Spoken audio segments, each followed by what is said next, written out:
Okay, back at it again with the vlog. I left off of when I got swept at the Tower of Terror 10 miler. And so basically, you know, they put us on the bus, took us back to Hollywood Studios where the after party was going to be. And they gave us our medals, which, you know, honestly, I knew I didn't deserve it. And I felt guilty, but I took it anyway, you know, put it in my pocket, whatever, whatnot. And, you know, I tried to enjoy the rest of the night and the rest of my trip, even though I was very disappointed in myself for getting swept. Here's the medal. It glows in the dark and the elevator actually moves. It's a pretty cool medal, and instead of using it as a crutch, I use it as motivation to, you know, try again with the Run Disney thing, only this time train properly, train harder, train better. And so, you know, I still got it. I love it, and I no longer have shame associated with it. Instead, I have, you know, this is what happened. I tried, I failed, but I got back up again. And that's what, you know, that's what I use to motivate me, inspire me to keep going. So, fast forward 2015, and I said, okay, I'm gonna try again. Only this time, you know, at this time, I think they discontinued the Tower of Terror 10 miler, so I couldn't repeat that. So I was like, well, let's go to my second favorite thing, which is Food and Wine Fest. And so the race that's around that time is called the Wine and Dine Half Marathon. Happens in the first weekend in November.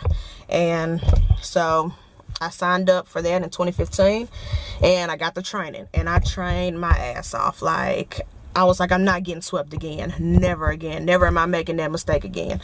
So I trained my ass off, and it was rough training for a half marathon, because there's 3 more miles than the 10 miler, and I couldn't even finish the 10 miler in time. So basically, you know, I trained, did my thing, and got down to race day. Went down there. At this time, I was a lot more confident, a lot less naive, and a lot more confident in my abilities, because I've trained for it. And so I was like, okay, I couldn't do the 10 miler at the right time in the pace requirements, but I can do it this time. I can do this half marathon if I just steady myself, not overdo it, and you know, work more with the run walk increments, like ratio that I was training for.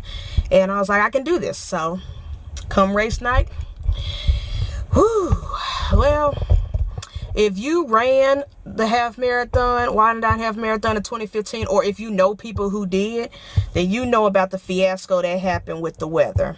And I'm not going to get into details, because there's plenty of YouTube videos out there talking about the Wine and Dine 2015 and the weather situation. But I will say Disney did a great call. They didn't cancel the race altogether, but they were very concerned with the lightning storms and everything. So I get it, and I'm not mad at Run Disney for that. I'm actually happy that they did what they did. But basically, they had to cut the race down short from a half marathon to pretty much a 10K. It was like 6.7 miles, I guess, or maybe a little bit more than that, 6.9, I don't know. But basically, you know, they cut the race down. So, you know, I was bummed. I'm not gonna lie. I was like, damn, you know, I finally get a chance to prove that I can do it, and this is my first half marathon, and the race is cut short. But instead of focusing on it being a negative, like, once that negative thought got in my head, I quickly said, you know what?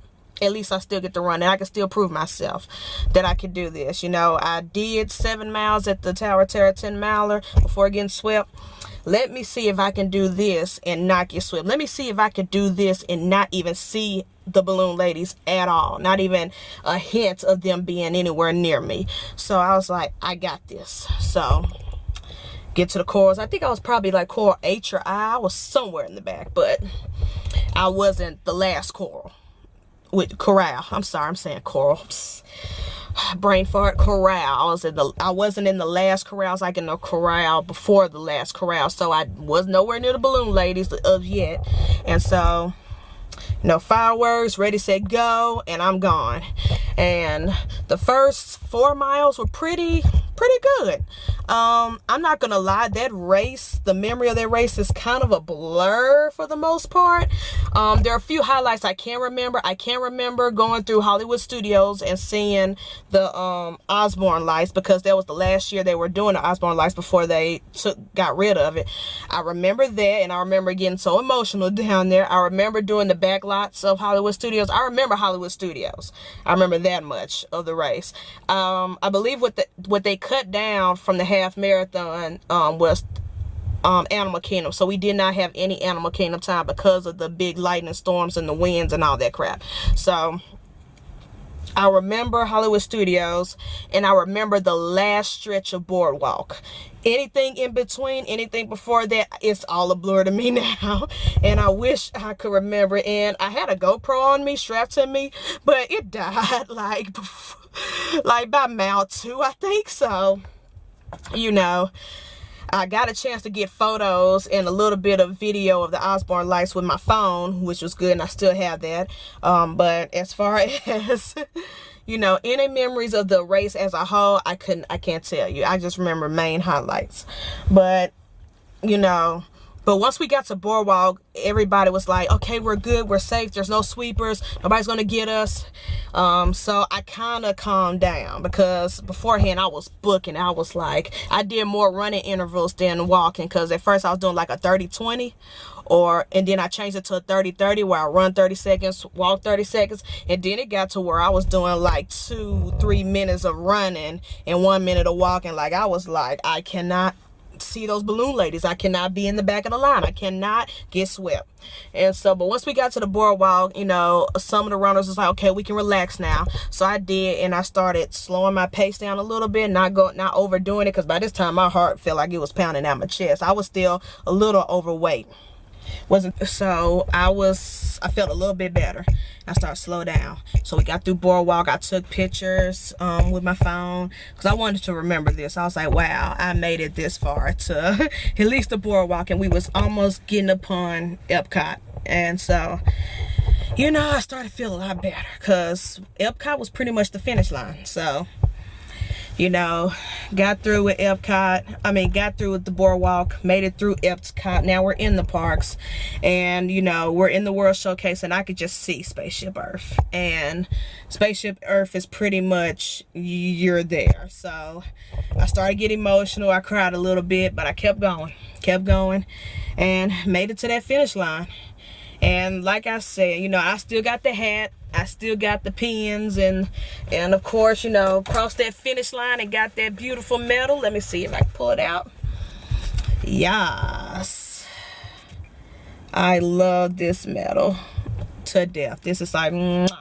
This is my baby, and I keep it on me at all times just to motivate me, like on the days so I don't feel like working out, or I just am lazy and don't want to do nothing. If I have this in my pocket or in my backpack and I look at it, it's like, girl, get your butt up, at least go walk. And if you don't want to run it, at least do something exercise, running related, you know, cardio related. And so yeah, so I did it. And even though it wasn't a real half marathon, they cut it short. I did not see no balloon ladies. I think I might have PR'd where I was like at 15 or you know, like 14 minute per mile pace instead of the 16 minute per mile pace that the balloon ladies were doing. So I was far ahead of them, and you know, I was faster than what I normally, you know, go. And the issues with my knees that happened at Tower of Terror 10 Miler did not happen at Wine and Dine. Yes, my legs got sore. Yes, my feet got sore. But the whole knee pain situation, no go. So I was very happy and proud of myself. And the fact that I crossed the start line and I crossed the finish line. And that's all that mattered to me. I don't care what nobody say. So this still goes in the books as my first half marathon, even though I didn't do the full 13. But it's still memorable to me, and I still enjoyed it, and I loved it. And that basically, you know, got me, you know, into the whole, you know, taking this whole Run Disney thing serious. And that's why I'm getting back into it, so I could do the Wine and Dine again as well, pretty much the 2-course challenge next year. you know, their new, you know, 10K and winding down throughout the weekend. And then 2019, full marathon. So that's the story of why I run Disney and how it all began. And I look forward to making more videos about this stuff soon. So thank you guys for watching, and I will see y'all later.